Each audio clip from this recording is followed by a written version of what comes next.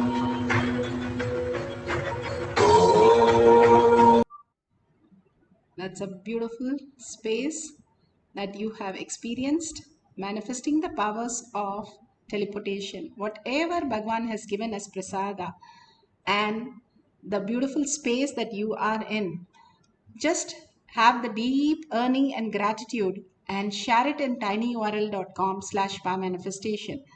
Why should I share if I manifested all these powers? It's like you have a pot of gold and you have a key. Unless you use it, what is the point?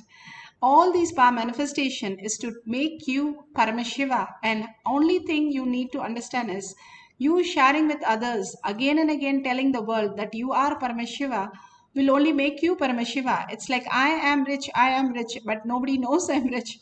What is the point? That you have to be in the space of manifesting the wealth as reality. Then you are living a luxury life. Same way, if I just lock up under a pillow, there's no use.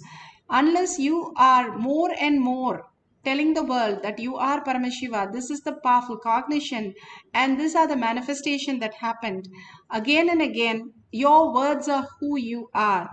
What we eat is our body. What we speak is our mind. Constantly, that is by chanting the Ajaba Japa, all the process is given for us to become the Paramashiva, and this is easiest of all.